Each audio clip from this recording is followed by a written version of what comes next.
Coming up on the Authorpreneur podcast. So I do think it's unethical for me to release the podcast episode that I had, edited and created, and I was about to press publish knowing that I had seen that email. It's just inappropriate that I don't give the full picture. It's not, if they hadn't sent that email, I would have totally shared the podcast in its original entirety.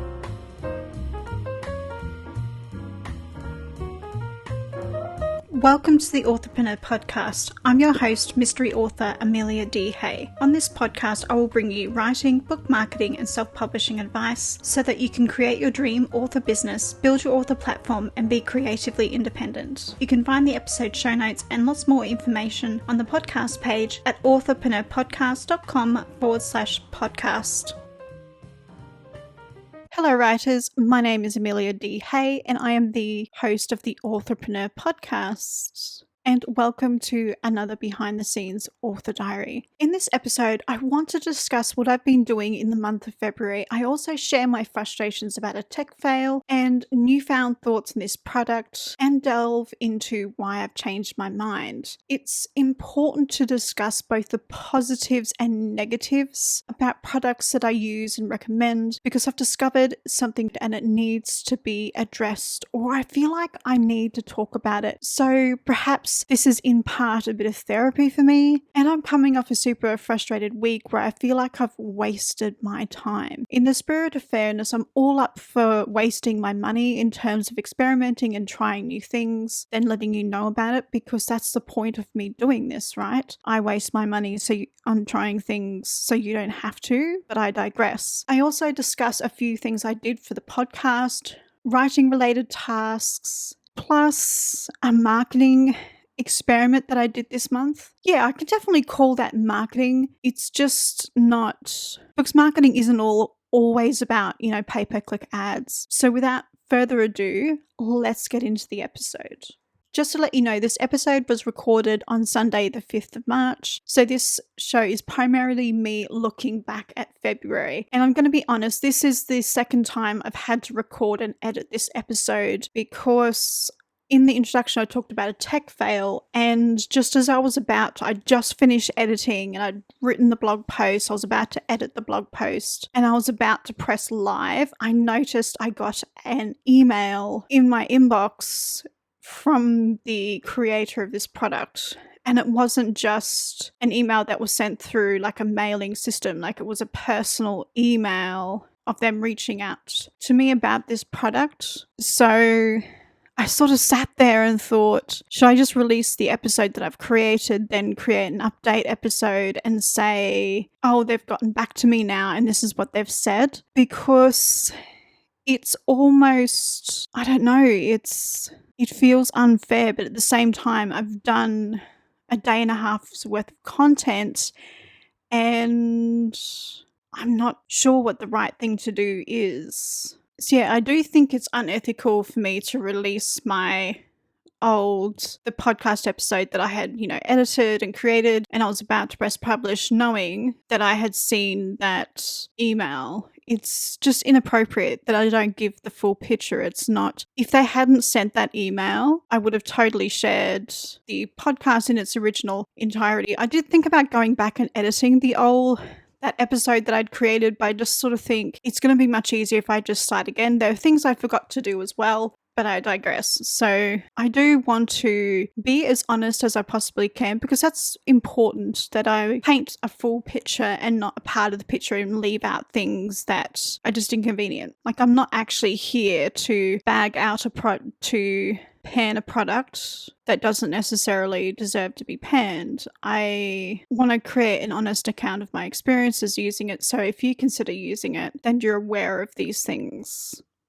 Hopefully that makes sense, and I've not just added an extra 4 minutes rambling on about something that I didn't need to ramble on about. Throughout this episode, I'll be referencing tools and services that I've used. If you're interested in reading the transcript or would like links to anything that I've mentioned in the show, then check out the very long blog post or edited transcript at authorpreneurpodcast.com/BTS051. And if you're new to this podcast, I want to say a huge thank you for stopping by and trying out my show.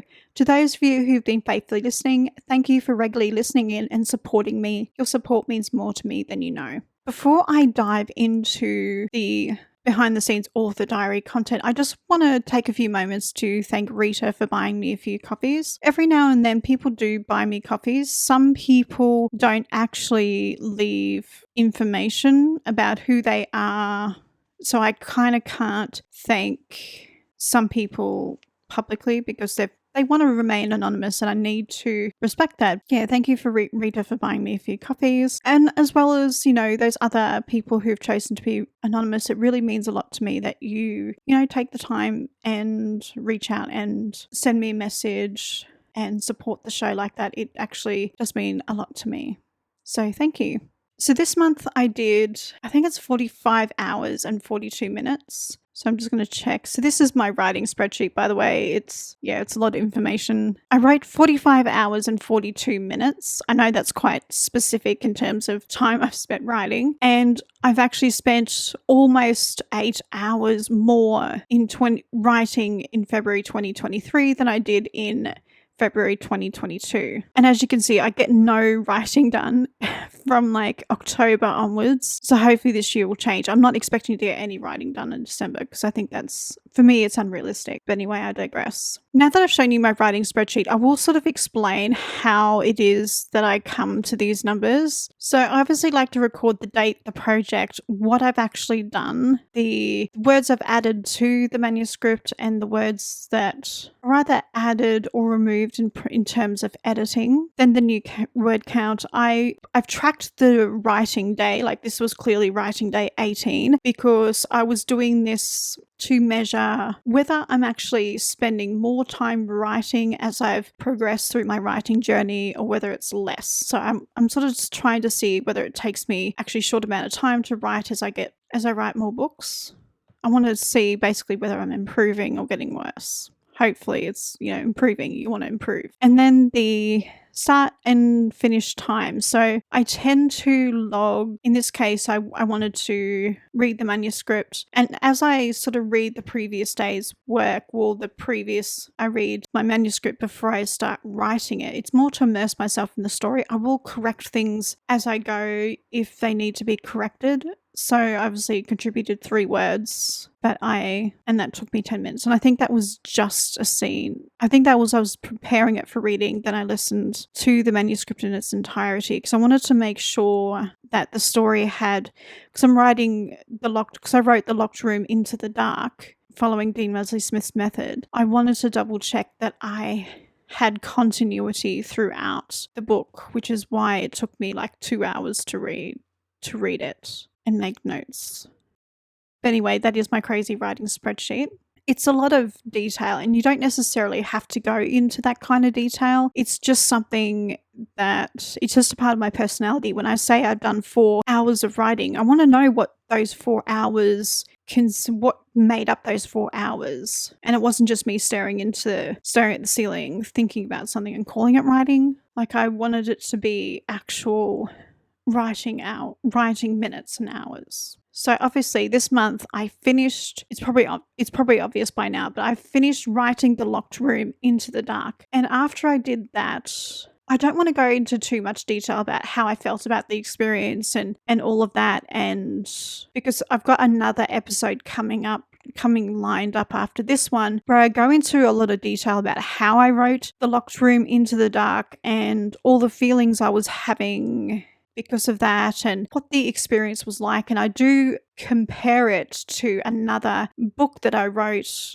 The Candidate. I actually recorded it. I recorded the data for me writing The Candidate in exactly the same way as I did The Locked Room. So I'm able to compare, this is how much time I spent outlining and all of that, whereas this is how much time I spent writing Into the Dark, and sort of compare the two experiences so you have a better idea. Because I think if I just talk about what it means, my experience writing Into the Dark, and I sort of explain to you this is how it compared to the time I spent doing this and this, then I don't think it's sort of valuable. It is valuable on its own, but to sort of compare writing Into the Dark and outlining, because I've done both, I thought that would be maybe more beneficial if you're sort of getting to a place where you feel like, I can't keep writing like this, I want to try writing Into the Dark.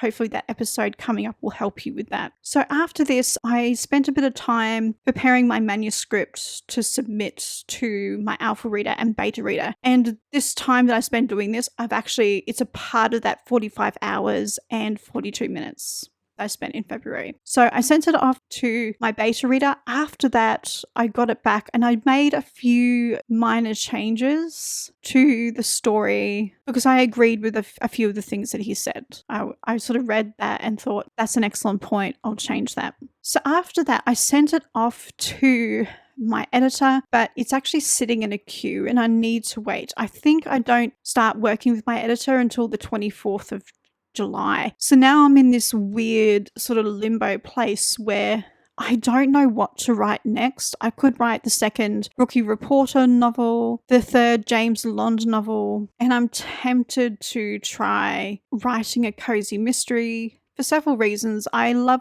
the genre. I can write minus the blood and gore, and I think it's a more popular genre than the genre I'm in, and I'm wondering whether I'm just going to make more money writing cozy mysteries than the sort of crime / amateur sleuth mysteries that I'm reading. I wonder if I should lean into more the traditional cozy mystery with a female protagonist, because that's quite popular. Like when I look at the bestseller charts, that's what I'm seeing. Or in Richmond Osman's case, like a bunch of elderly people solving crimes, which is also pretty cute too, right? So I'm tempted to finish writing Entitled to Murder, but I've heavily outlined that, and I'm wondering whether I should just go through and just do a pass for adding more depth to the story and then just continue writing it as I've gone from where I left off, because I can't actually remember what I've outlined for this book. I can't actually remember how I planned out the story. So I think I could get away with writing this into the dark, or half writing it into the dark, because I think I've got, actually I'll check instead of just making it up from the top of my head. Yeah, so this book will be a long novella, short novel length. So I've got 3/4 left to write into the dark. So no, I keep sort of changing my mind. So yeah, I'm in a weird headspace. I've never had this, but I've single-mindedly pursued the James Lond universe until now, and I'm just wondering whether it's actually good to put all your eggs in one basket, or whether now is a good time to try, because the genres are very similar except for the blood, the gore, and the sex and the swearing. You get it, one's cozy and one's not. The other thing that I did this week, which I didn't put in my notes, is I went onto Book Edge and I used the free trial, and I found out I have 84 followers on Amazon, and I was quite shocked by that number. To me, that's quite large. Yeah, I was honestly expecting my mum, one of her friends, and my aunt to be there following me, and one of my aunts, maybe 2. So maybe I was only expecting 4 followers, and I was like, oh, there's a few people here. I was quite stunned by that, actually. So Book Edge has they have a free trial where you can sort of try out their product. You get access to, like, it tells you your royalties, your Kindle, I think, page reads. I don't do that because I'm not in Kindle Unlimited. Maybe I should try writing a cozy mystery and putting it on Kindle Unlimited and sort of seeing what it does, actually. That could be a good experiment, just sort of seeing, yeah, and publish my James Lond things wide. I don't know, I don't like the idea of Kindle Unlimited. I'm going to move away from that because I feel like I'm going to go down a tangent that was never intended. I'm tempted to write a cozy mystery, finish writing Entitled to Murder into the dark. So this month, let's move on to my book marketing experiment. So this month I did a book marketing experiment. So I did a book reading and I sent it to my email list, and I kept it unlisted on YouTube for a few days, and then I've released it to the general public for viewing. Not that I think there's a whole 29 people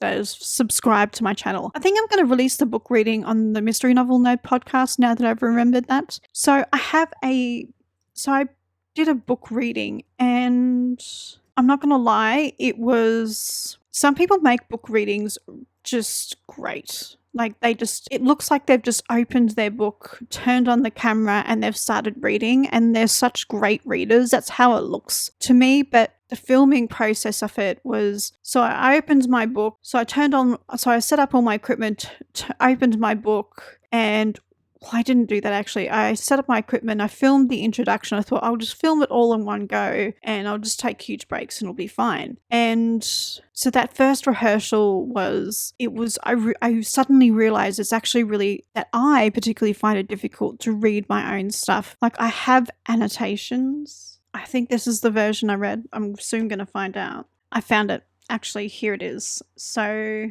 as I was reading it, I realized that I didn't really do an edit for a future audiobook. I just didn't consider how this was going to sound when it's read out loud. Because something can sound good on paper when it's read in your head, but when you hear it out loud, there's something about, quite often they can be very different experiences. So I sort of as I was reading out loud, I realized, you know what, I don't want it to sound quite like this. I wanted it to sound slightly different. So I started making annotations, and that led me to making a few super minor changes to the book and releasing it. But it's not enough to call it a second edition. It's just, it doesn't need like another edit. I just did stuff like that where I crossed out a sentence because I thought this doesn't need to be said, because to me, as I was listening to it out loud, yeah, this is obvious. And then I realized the character's thoughts needed to be in a slightly different place, that kind of thing. And I also made notes on there to pause at certain points and stuff like that. So I made those annotations in the notes, in the book. And so I ended up filming it 4 times. So what they essentially were 4 rehearsals. I actually filmed it 3 times. Then I opened it up and I watched the third one. And as I was rehearsing, it was obvious that I was making mistakes, and I knew what those mistakes were. So I was like, in the next rehearsal, I'm going to do this differently. I definitely made huge leaps between first, second, and third. And then I watched the third back and I was like, I wish I really need to slow down and just read it slowly. I think I had a lot of anxiety about reading my work. I could never do this live. I was super anxious. And so I filmed it again the 4th time, and I'm definitely happy with the 4th reading, but it's still not perfect. And I do think the key for me was, what really worked is filming the video in sections. So that's what I did the 3rd time. The 3rd time I filmed the video in sections. So I filmed the introduction, I filmed a brief publishing update. These are the books I've published so far. Then I read the book description. Then I read just a little piece of information that's about the series, just to explain where it sits in the James Bond universe. Then I read the prologue, chapter 1 and chapter 2, and I read those individually. I filmed those individually as well, and then I filmed the conclusion to the video. And then I just edited them together in Final Cut Pro. And to me, it's so much easier to break a filming thing up, something that you're filming, into smaller pieces, because honestly that's how movies and other things are filmed as well. It's just easier. No one gets up and just films something from beginning to end. You do need to break it up, and I don't know why this was going to be any different. I should have known better, but I'm not completely happy with it, but it's the best that I can do right now. Really, what I should have done is I should have created a script and added it in places where I needed to pause, added in room for me to take breaths as I read, and yeah, that kind of thing. I probably could do with a vocal coach, because my voice tends to wear quite quickly. Yeah, so if you are going to do a book reading, those are my tips. Think about the video as a whole, and then break up the video into smaller sections and edit it together. I really don't recommend that you film something from beginning to end. It's a lot of pressure, and you're going to feel better about filming it in sections, because if you make a mistake, you can just pause, say the sentence over again, and then keep going. Like, it's not a big deal. But if you're filming something that's all in one take, it's a lot of pressure, because you're looking at the video going, oh, there's 38 minutes now and it's not supposed to be this long, and you tend to panic. And I do think breaking it up and then creating like a proper script. I think I probably will do that next time and talk about how I created the script. If you've heard something useful in this episode that was helpful to you and you'd like to support the show, then buy me a coffee for as little as $2 at buymeacoffee.com/author80hey.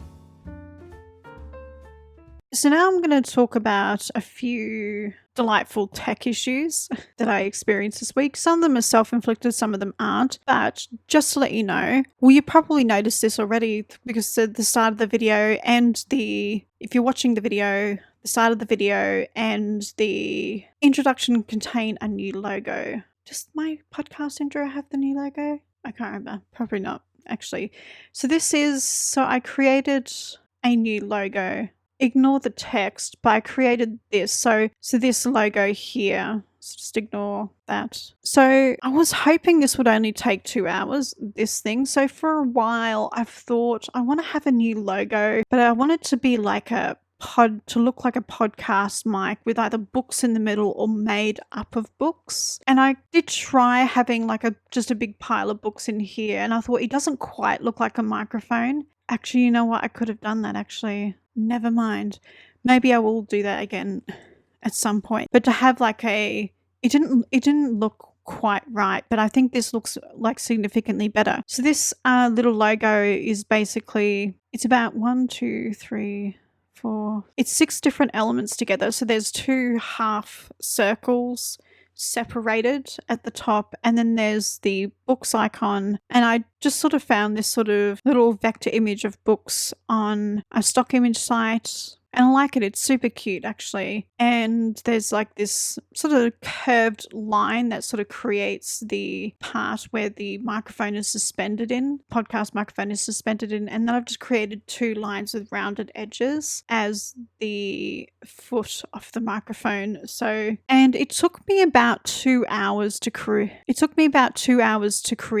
this part. I spent another hour sort of trying to align this, adding the text then. So I created this. This is a file of its own. So the logo, the actual picture part of the logo is actually a file of its own. Then I brought that final product. I also experimented with the kind of black that I wanted, whether I wanted it to be like a true black color or whether I wanted it to be more of a charcoal color. In the end, I went for like a completely black color. I also created this logo with a white option just in case I needed to put it against this needed to go up against a darker background, because as you can see, you can't quite see the words the way it's positioned. You can't quite read them. Yeah, so then I rearranged. So I added this file, the final product, to another file, created the logo with the text, and then I had to upload that to all the places where I display my logo. So that was interesting. And then I used this,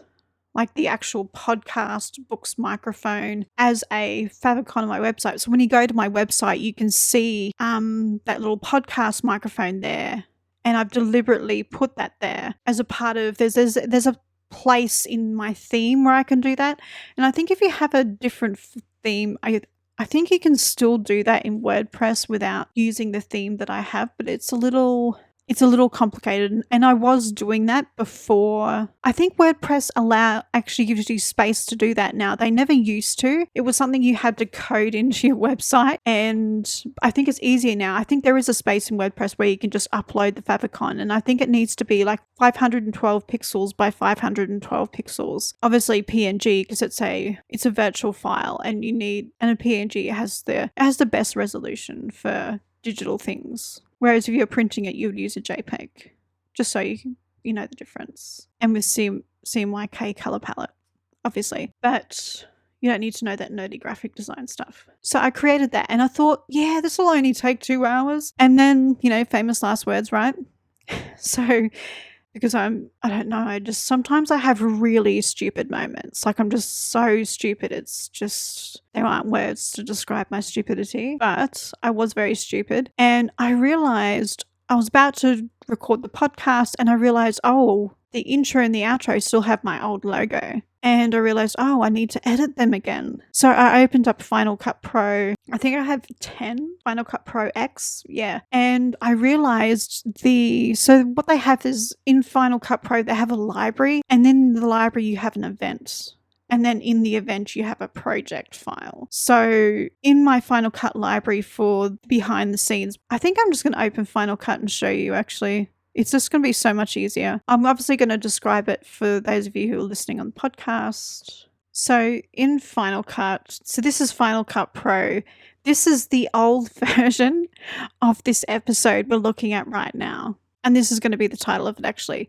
So this is the video. I'm not going to play it because... So I've got 3 libraries. I've got one for the Mystery Novel Nerd podcast. It's this. I've got one for my author YouTube channel, so I'm going to collapse that. I've also got an Animal Crossing gameplay channel, and so this is the Authorpreneur podcast sort of YouTube channel, and so this here, this TAPTV, this is the library portion of it. And then this is my SiteGround ad where I edit the original, and then I just import the final video in the middle of a episode where I plan on having a TV break, like an ad break. And these are the episodes. So what I've been doing is, this library is huge, like in terms of gigabytes. What I've been doing is I've been deleting stuff. So here I have this thing that says Z, Authorpreneur Pod and TV. This is where I can keep the files that I need to keep that are a part of, that have the intro and the outro. The final product of the ads are in here as well. So I've got these. This is all the final. So these are all the final products that I can use. And these are all of the projects. So this is the Buy Me a Coffee ad. These are the individual clips that go into the video. And what I had done is I didn't just delete the introduction. Like, this is the editable introduction that you're seeing down here. This is the timeline. This is where, in the timeline is where I actually edit the video. So I deleted this, which means this doesn't exist anymore, which means I had to create that from scratch. And I also did something else that was epically stupid, and I deleted the clips. So I was getting to a point where I couldn't use one of my external hard drives anymore because Final Cut had gotten so big it filled up like an entire gigabyte of terabyte of space. And I was like, so I started deleting stuff, making room, because I thought, I'm not going to use this, blah, blah, blah. And for some reason, I deleted the clips.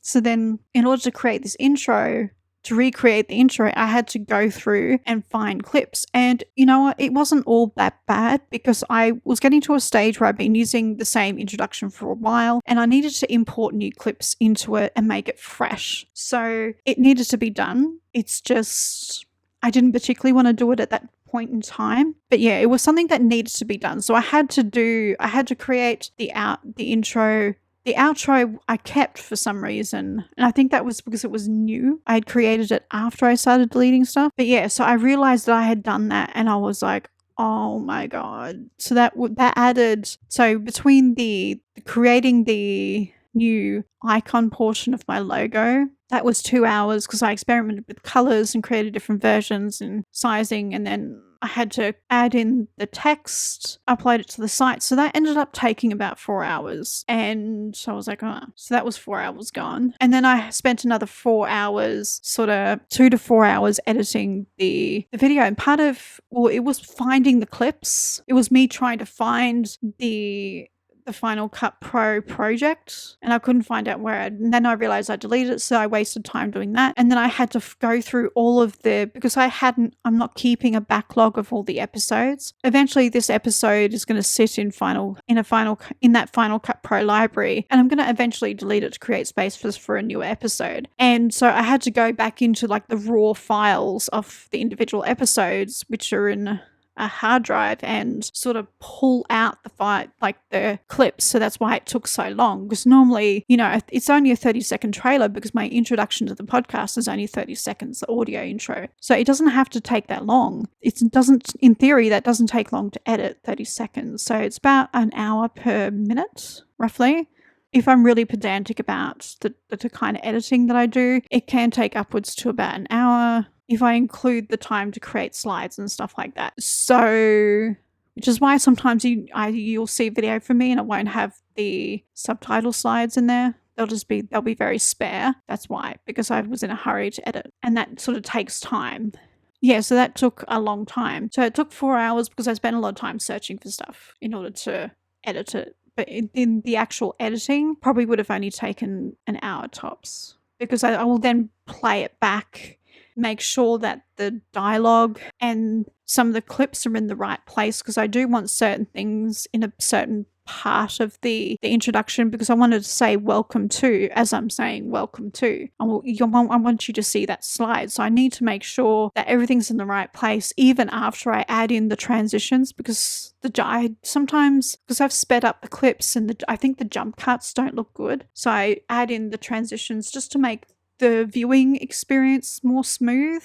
Hopefully that makes sense. So I created more work for myself on top of the tech issues I was having, and I was super frustrated with that. So that was a big mistake. Anyway, you live and learn. I now have written, if you saw my Final Cut Pro, it says do not delete. That's how I organize Final Cut Pro, just in case you're interested. You probably weren't, but you know now. In order to create this podcast, I went through a phase where I was scared of being in front of the camera, to the point where I did a great impersonation of a small tree. I was, stiff and definitely very, very wooden, which is where I'm making my tree joke from, because, yeah, that was probably, I don't know, I don't always get any laughs with my sense of humor.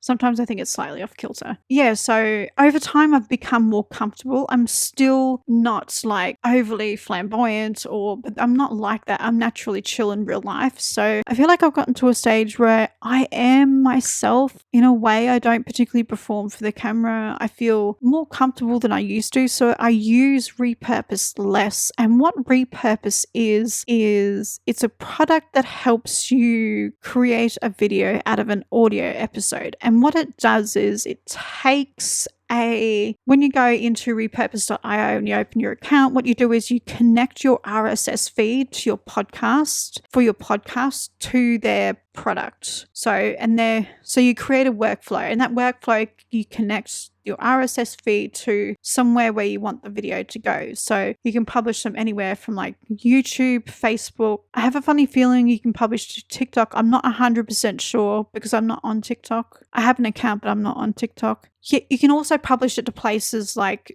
Dropbox.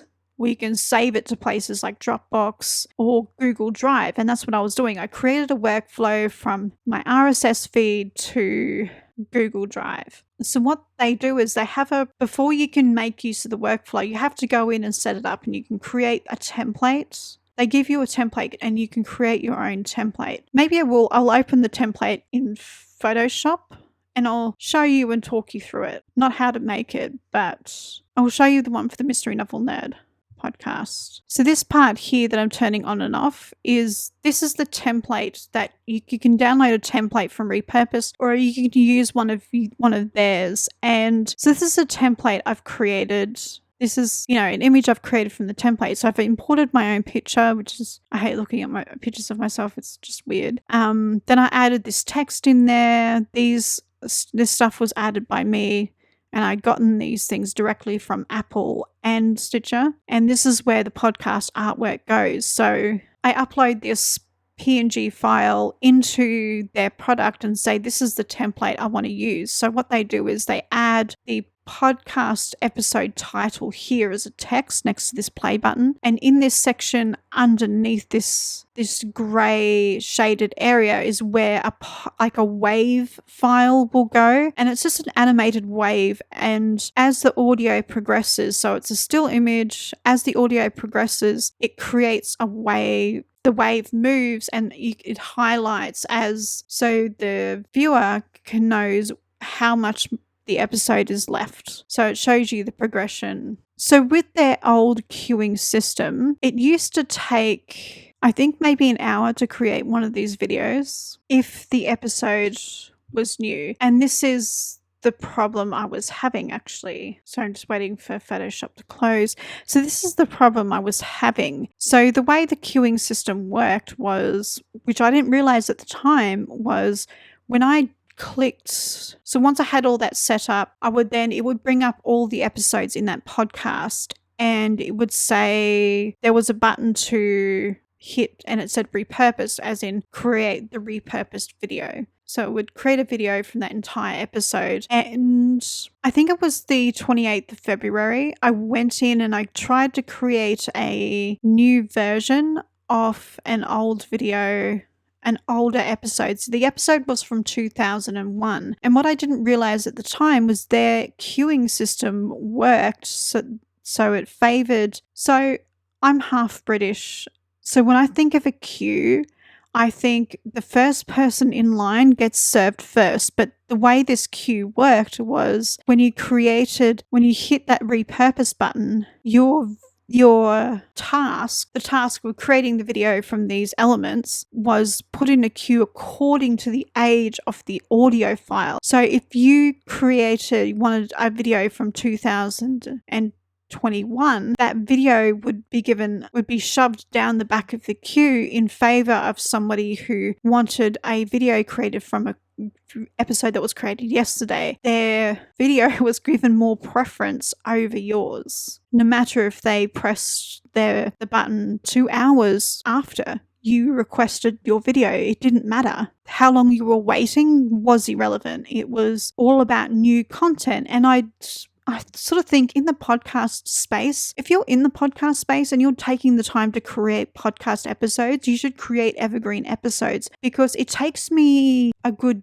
day, sort of 10 to 8 hours to record, edit, create all of the things that you need to create with a podcast episode. And when you use products like Repurpose, it should make your life easier. It was getting to the point where I could have created multiple versions of this video in Final Cut Pro by myself without this product, and I still hadn't got it. So it got to the point where it was 24 hours I had waited, and I was in constant contact with support, and they kept telling me, oh, you need to wait. It's going to take a little longer than usual, and 24 hours is a lot longer than 2 hours. And it got to the point I said, if I've waited 24 hours, I'm just going to cancel and find a new product, because I can't keep doing this. I can't keep working like this, because my content is evergreen, and you shouldn't just be promoting your newest content. Your old content deserves just as much airtime and promotional time as your new content. And as a content creator, this is how I look at my content. It's all valuable. New isn't better than old.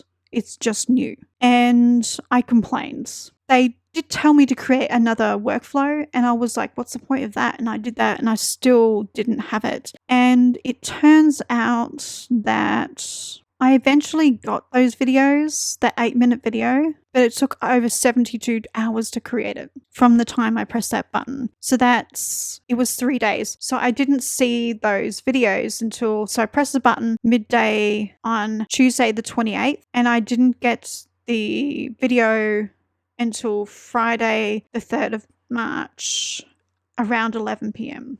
So that's a long time, and I could have done that for myself in Final Cut Pro, but the reason why I used this was I wanted something to make my life better.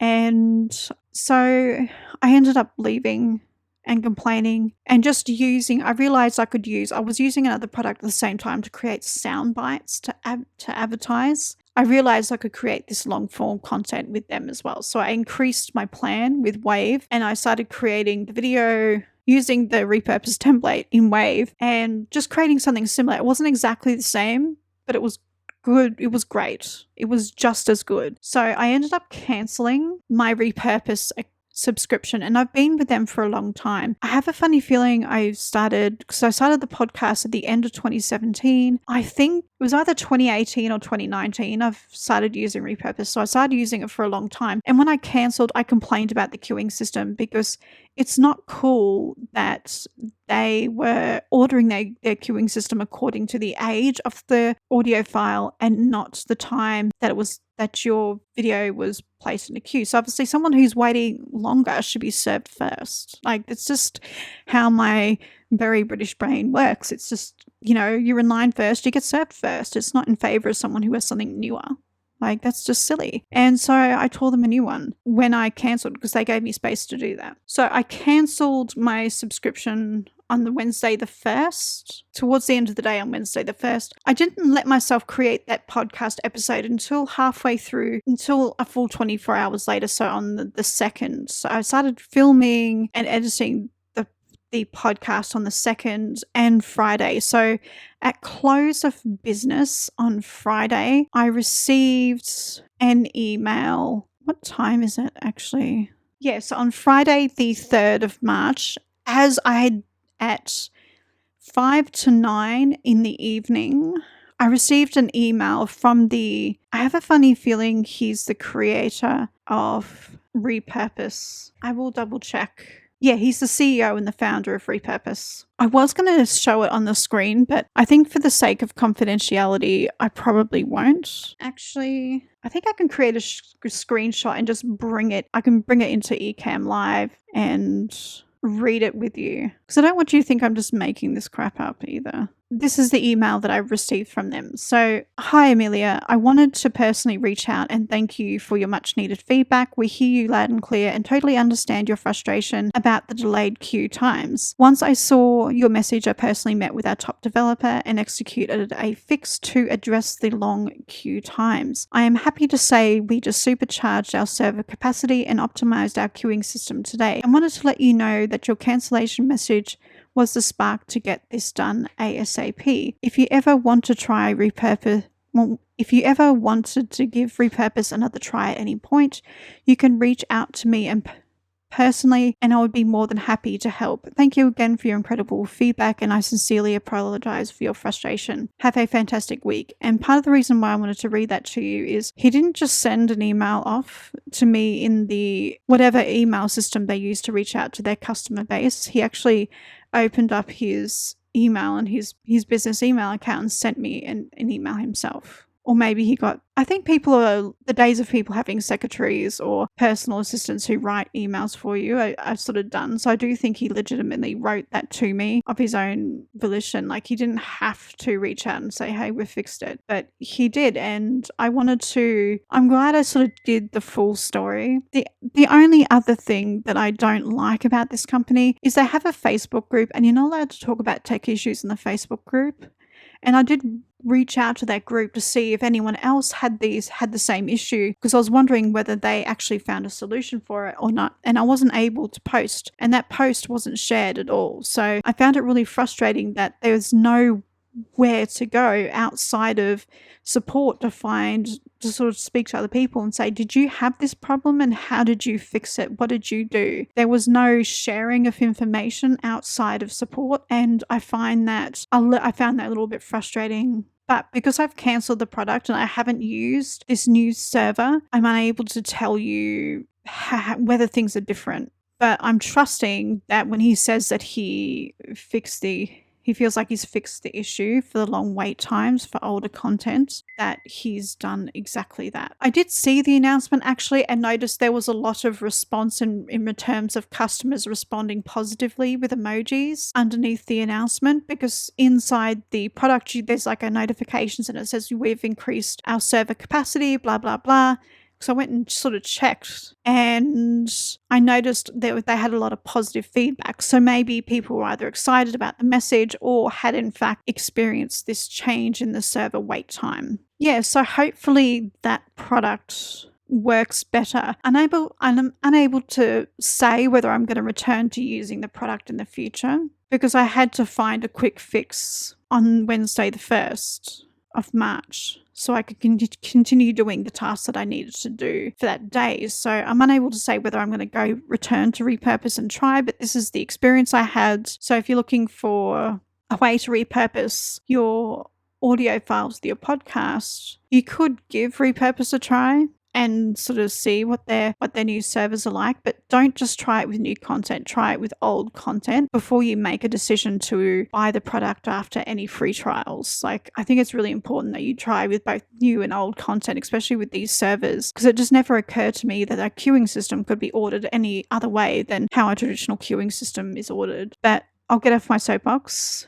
So that's all of the things I can discuss in terms of what I achieved last month in February. If you have any questions or have tips on book marketing that you would love to share with me, please come over to the blog post and share your thoughts in the comments section. Thank you for listening and happy reading and writing, everybody. Also, while we're here, if you do try and do a book reading on YouTube or via video or something like that, and you're happy with the results, share your tips with us in the comments section below. And if you have tried writing into the dark or discovery writing and you have a system that works for you, that you don't spend a lot of time revising, share it in the comments section below as well, or over in the Facebook group. But anyway, once again, thank you for listening and happy reading and writing, everybody. Thank you for listening to the Authorpreneur podcast. If you love this episode, then hit the subscribe button and leave a review on your favorite podcasting app. I'm your host, Amelia D. Hay, and I'll see you in the next episode. Bye.